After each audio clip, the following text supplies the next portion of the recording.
Part 1. In a world destroyed, in a city rebuilt from the ashes, there were no governments, no authorities, save the sects. They took one look at the chaos in what was once New York City and for some reason became the law. Territories were formed, each one under the control of one sect. And there was order, save for the gray area in between, that space where common people, the rejects, unable to find a place with either. Chaos still ruled these streets, veiled by the shadows of the sects that lurked, waiting, poised to gain the tiniest bit of space, to take over the city. And I knew firsthand just how it could get. I walked through the streets, empty even that early in the night, the only sound being the echo of my footsteps. The moon shone down, full and bright, casting an eerie glow on the buildings. I knew from experience that some were deserted, the others occupied by the most unsavory characters. Even though I was well aware of the risk I took, no one walked around this area after the sun went down. I wasn't scared. Quite the opposite, really. I liked the empty streets, and there was no one that could seriously threaten me, save for the head of the Rift, who was also my adoptive father. I wasn't scared of the dark streets, but I felt a shiver run down my spine. I couldn't shake the feeling that I was being watched. As I turned a corner, I stopped in my tracks, my hand drifting to the pistol in my belt holster. A menacing creature, unlike anything I had ever seen before, was right in the middle of the alley. It was at least 7 feet tall and covered in thick, matted fur. Its eyes glowed with a fierce yellow light, staring down at me, and its sharp, pointed teeth glinted in the moonlight. I froze at the canine-like smile it gave me, unable to move or even scream. No one would answer anyway. The creature let out a deafening roar, running to me so fast that it almost vanished. I turned around and fled as quickly as I could. My limbs trembled as waves of adrenaline crashed through them, but I kept on going. My mind raced even faster than my heart, planning my escape route. I could have turned around to fight, but with the slight glimpse I got, it was best for me to keep on running and hope I could lose it. I could feel its hot breath on my neck as I ran for my life. My heart pounded in my chest as I zigzagged through the narrow alleys, trying to shake the creature off my tail. But it was no use. That thing moved with supernatural speed, knocking into walls that were in its way and going clean through without even stopping for a microsecond. It was too strong. I ran even faster, feeling the sting from the raining debris. It gained on me with every step, and I realized that it was just messing with me like a cat plays with its prey before a meal. I could feel the hunger in its gaze, the hunger for all flesh. But at that moment, it wanted mine. As I reached the end of the alley, I saw my only chance for escape. A rickety old fire escape ladder was hanging from the side of a building. I leapt for it, grabbing onto the ladder with all my strength. I began to climb, my hands shaking as I pulled myself higher and higher. But the creature was right behind me.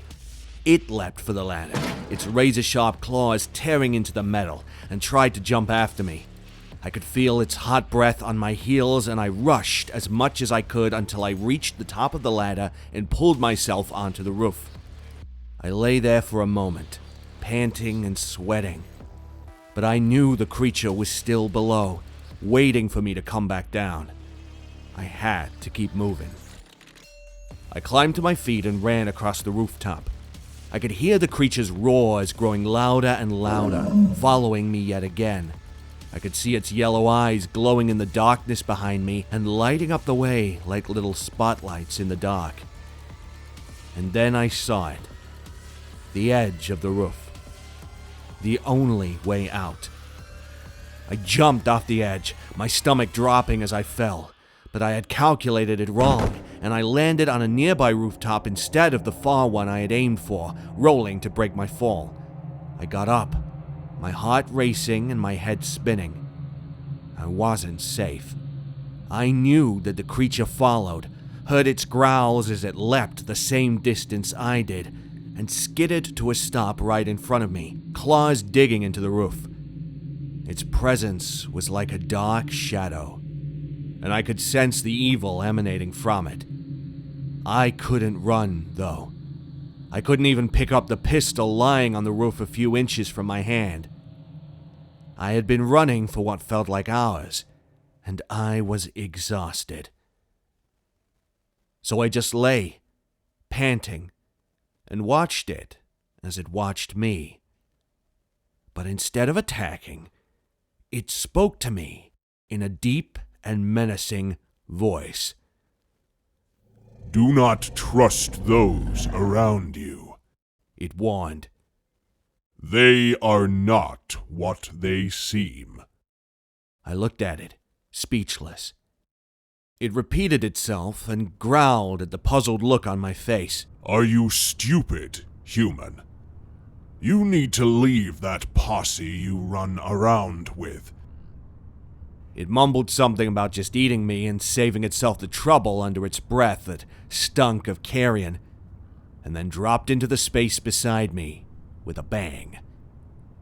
I looked up at it, my throat closing at the sheer mass of toned muscles covered by matted silver pelt. I cleared my throat. "What do you mean, leave?" It growled again, baring its jagged canines at me, and I knew it was barely restrained. It truly wanted to kill me. "You heard me. Just get out of here. I've done my fucking job by warning you. Now get out of my sight, unless you have a death wish." It clambered to its hind legs, and just as it was about to leave, I spoke on impulse, hating myself for every single word that left my lips. "So, the guard dog is all bark and no bite." It spun even faster than I could have imagined and wrapped a claw-tipped paw around my throat. My vision flipped, and then I was back up against the wall, staring into the yellow eye of the enraged beast that pinned my body to the wall. Its paw, surprisingly and to my own detriment, worked just like a hand did, squeezing and pushing against my windpipe. I gasped for breath, my eyes wide with fear. The beast was unrelenting, crushing my throat with its grip till stars danced in my eyes. I tried to scream, to say something, to beg, but no sound came out. The beast's canine maw was twisted in a cruel smile, enjoying my terror. I glanced at its paw, trying to pry them off my neck, but it was no use.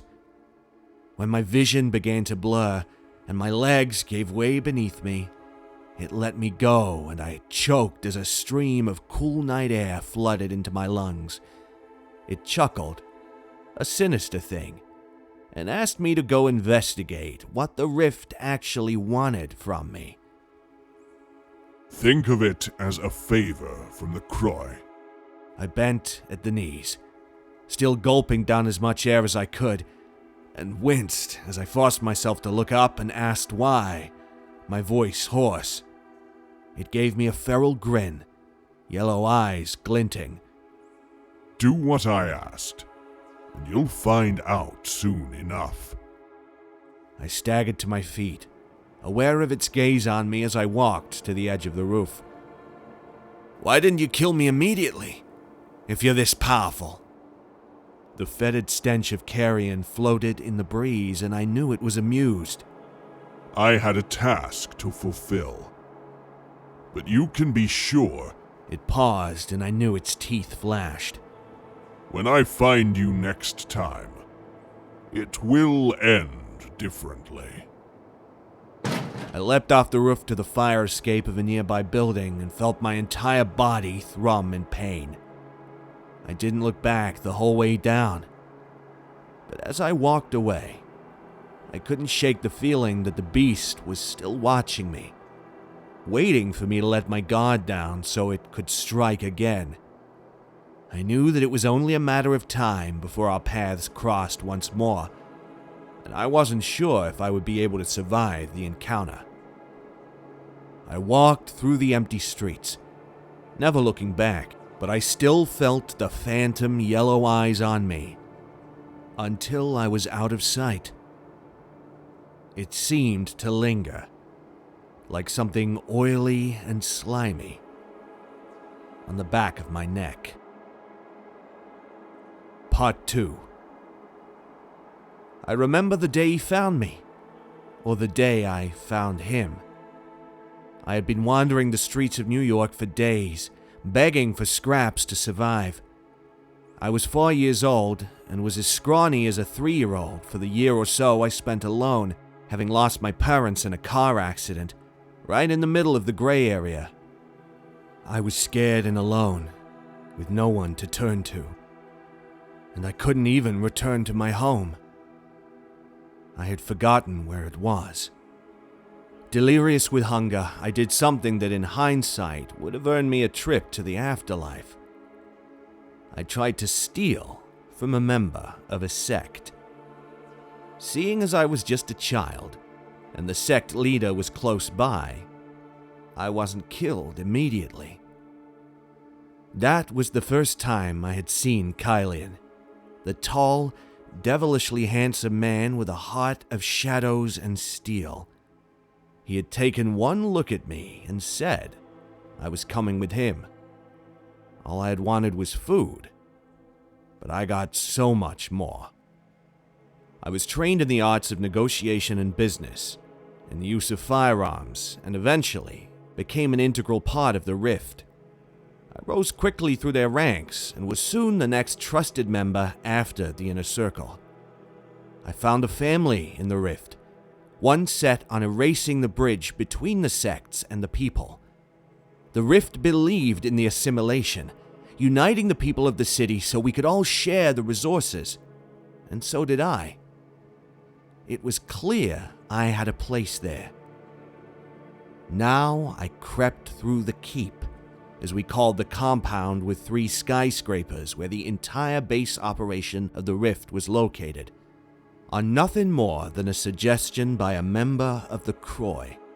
The Croy were the only other sect that controlled the city, and, from all indications, were as evil as they got. So evil that they could engineer whatever that thing was. They were to blame for more than half of the skirmishes between the 2 sects for years, and I'd had so many close calls, both business-wise and in life-and-death situations over the years, that I hated every single member I had ever met. The events of this night were just the latest in a string of bad interactions with the Croy. I nodded to a pair of guards, flanking either side of the doors to the main building where the top members of the Rift lived, and seeing their return salute made me feel very guilty for what I was about to do. I tried to talk myself into leaving it alone, but a part of me needed to know for sure, if only so I could have a reason to kill that wolf man thing if I ever saw it again. Either way, I thought, as I checked the corridors for anyone who would see what I was about to do. There was no one, so I snuck in and locked the door behind me. I trusted Kylian, and I trusted the Rift, but something in me begged to be sure. And the one place where I could find something had to be in Kylian's room. I began to turn his room upside down, searching through drawers and cupboards, but nothing seemed out of place. I was beginning to think I was wasting my time when something caught my eye. There was a tiny crack in the wall behind his desk. I pushed on the wall, and a secret door opened. Behind the wall was a small room filled to the brim with so many books and charts that I thought I was seeing things, and in the center of the room was a computer hub. I was to find out that it was completely separate from the main server we used. I stepped inside, my blood slowing as I took in everything. I knew of every single computer connected to the network, but this one was definitely not in my records. The computer hub was connected to dozens of wires and cables. I couldn't even begin to guess what it was used for. I searched it for clues, but I couldn't find anything. It was locked with a password, and everything I had tried didn't work. I decided to look around at the charts and books. I had no idea what exactly I was trying to find, but I knew it wasn't what I did find. Every single piece of paper, every book, and every chart was filled with occultic symbols and spells. The symbols were crudely drawn, and the words barely legible, but I could make out enough to know that the content was dark and ancient. I recognized some of the symbols from books I had read, and the transcripts told of dark, evil magic and mysterious rituals. My heart raced fast as I skimmed through the pages, wondering what kind of secrets these ancient texts held. I had heard stories of dark rituals in remote forests and abandoned buildings, and here I was, standing in a room full of books and charts of spells and symbols that told exactly how to bring any of such creatures to life. I felt a chill run through me as I realized the implications of what I had found. I had stumbled upon a kind of ancient knowledge, the kind that was said to be able to open the gates of hell. I didn't know if it was true or not, but I knew I had to leave this place as soon as possible. The hair on my hands and neck stood on end.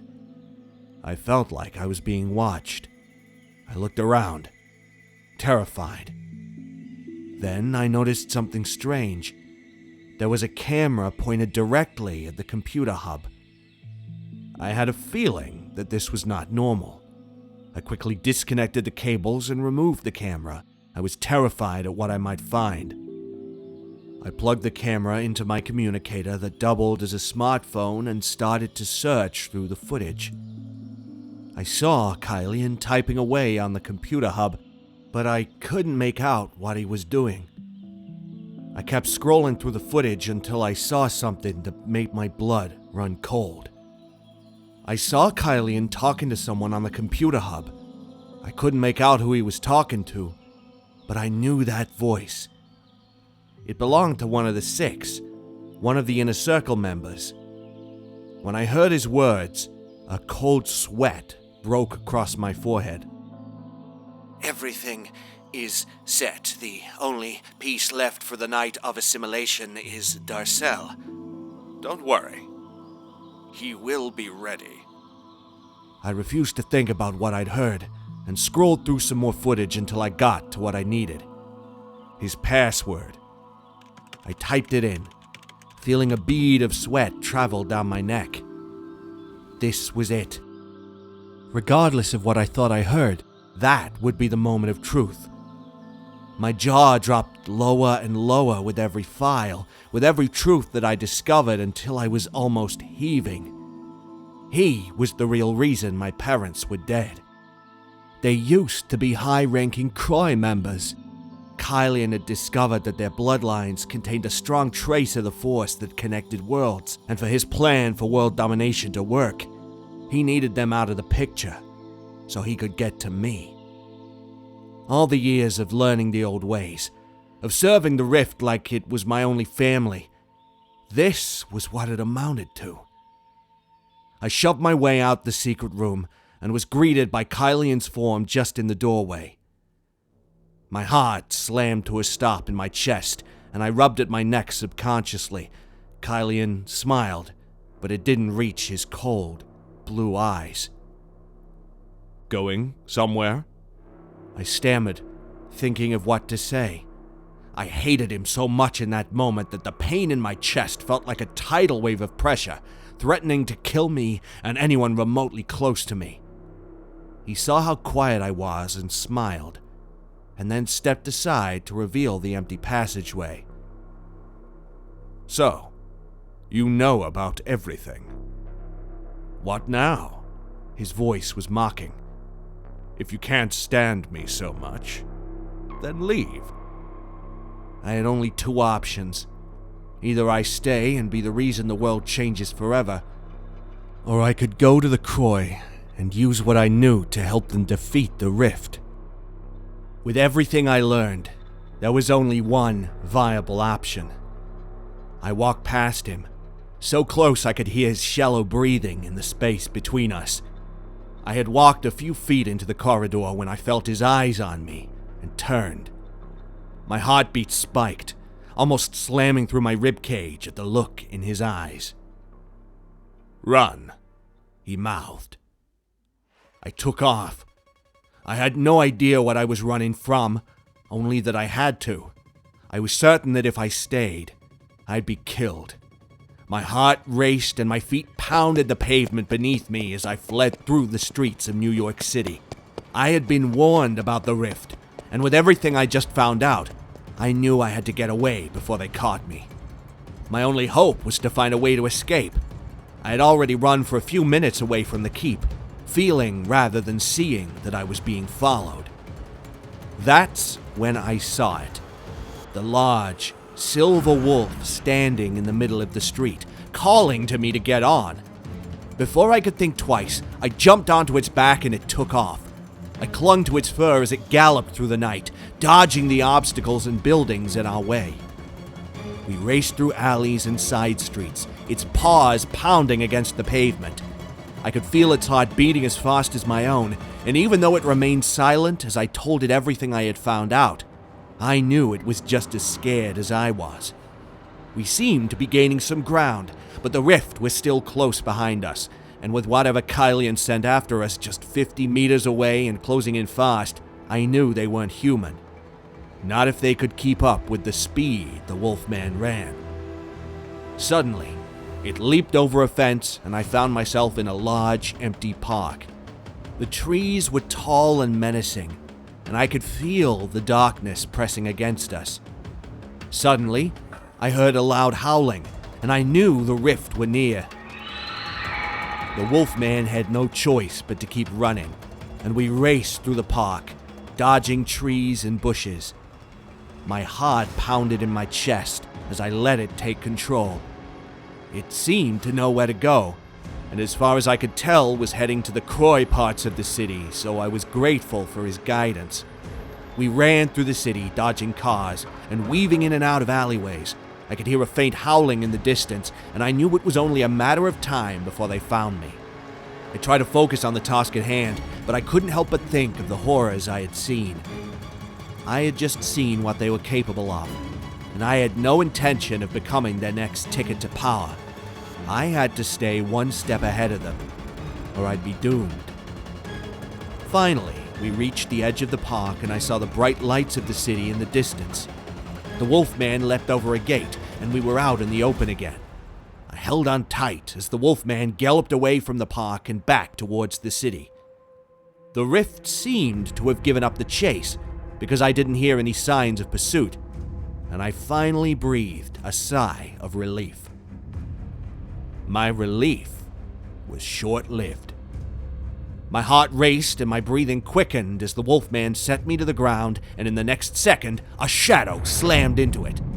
I pulled out a gun while they battled, my palms sweaty as I tried to get an opening, but they were moving around too much.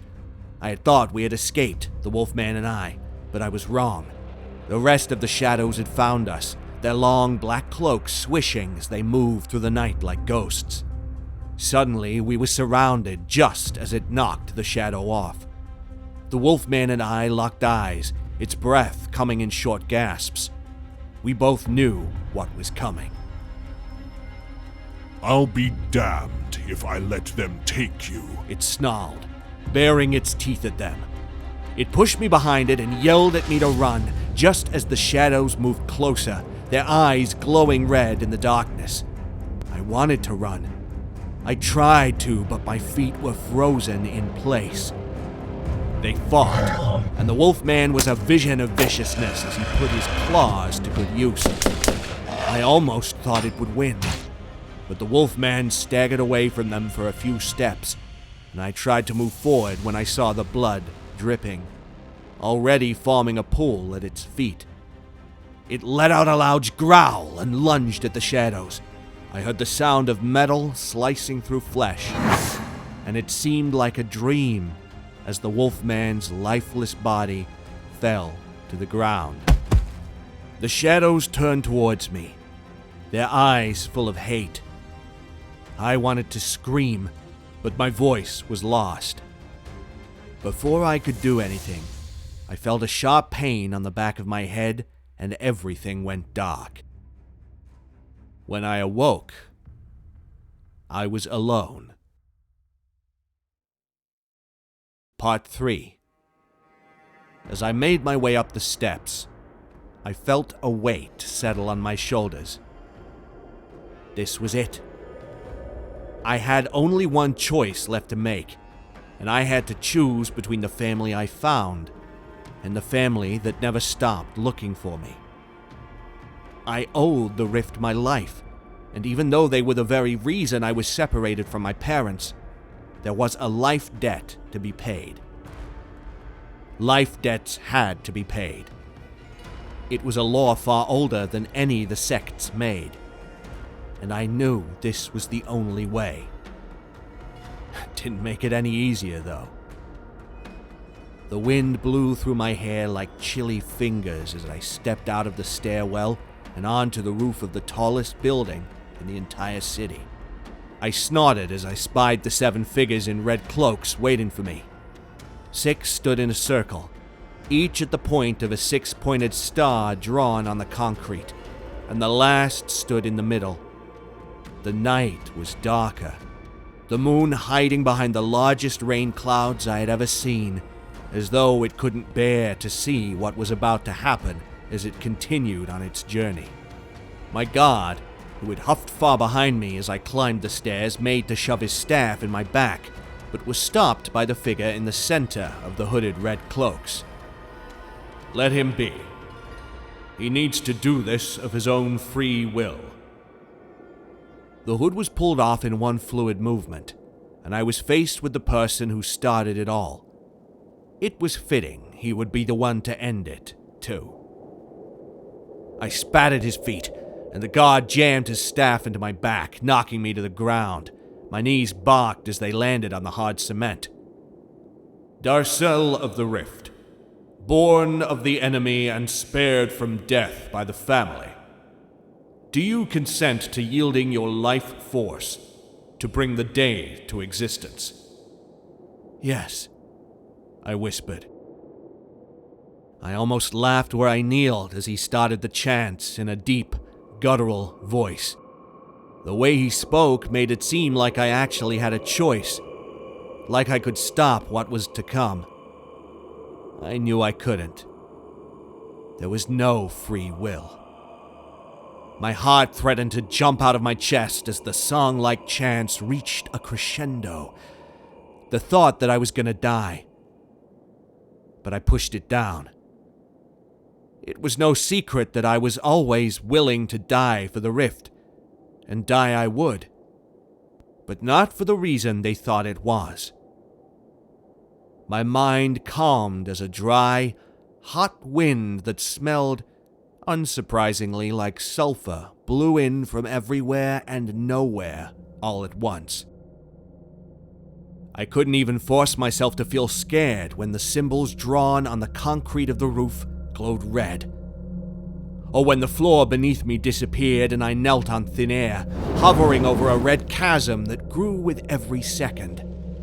The red-cloaked figures fled from their positions, and so did Kylian. I was all alone, and the only company I had was the entity that emerged from the abyss with a plume of smoke. I coughed, struggling to move with everything I had, but it seemed like my body was frozen in place. A snowstorm raged outside the sphere of heat I was locked in, and cold dread called to me, mixing with the heat in a deadly cocktail that overwhelmed my senses. I heard the sounds first, of bones breaking and then of flowing blood, and I lay confused, wondering how he wound up spread-eagled and stretched over the chasm.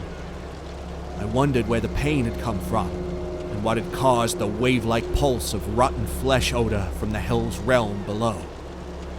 My answer brought fear, true fear, with it, and demanded I submit. It was huge, way bigger than anything I had ever seen in my entire life, and even the wolf thing paled in comparison. A giant, monstrous figure emerged from the depths. It had long, razor-sharp claws, scales on every inch of it that I could see, and a mouth full of sharp teeth. It was horribly long, like a hybrid cross between a centipede and a wolf, and its eyes were glowing with a sinister yellow hue. I screamed, the only action my bound body allowed, but my voice was drowned out by its terrifying roar. I shook with fear as I tried desperately to break free of the binds on my mind, but it was no use. I was trapped, with no way of escape. The monster advanced towards me, its teeth gleaming in the light from the yawning chasm. I closed my eyes and prayed for a miracle, but there was none. I was doomed. I felt my strength flag as it emerged into the pale light of the coming dawn. At this rate, just bringing it into this world was gonna take everything. I slumped, defeated. There was no way I could stop it.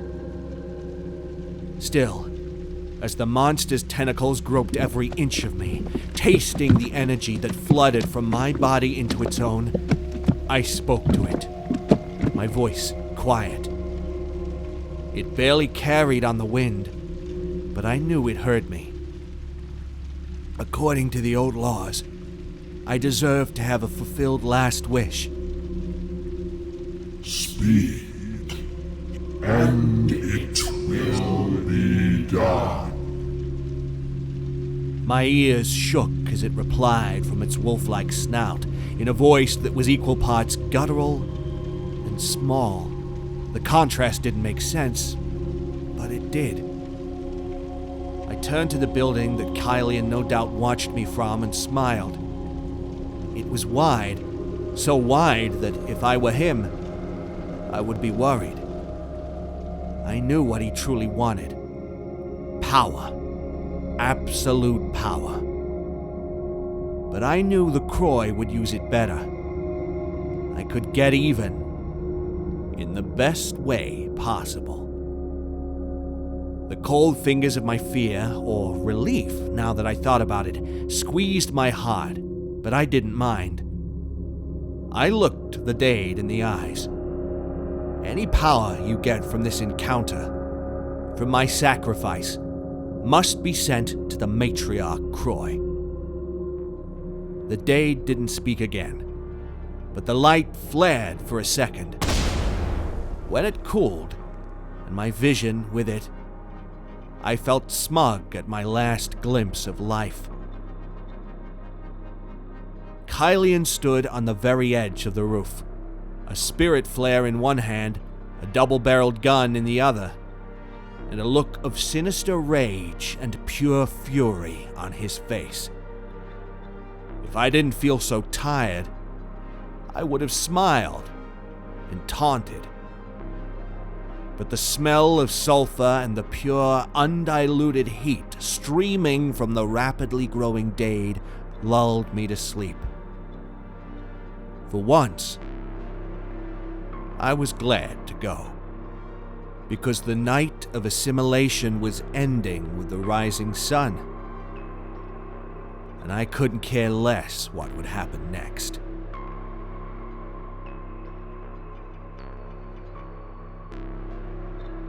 Hey, sci-fi horror fans. It's Thomas which of you prefer. Thanks for listening. If you enjoyed this story, make sure to give it a thumbs up. Also, If you'd like to become an official member of our channel, you can do so by clicking on the Join button. Membership starts at only $5. Craving another scary story? Click on that video on your screen, recommended only for you by YouTube. Until next time, never forget, make sure to remember, stay cosmic.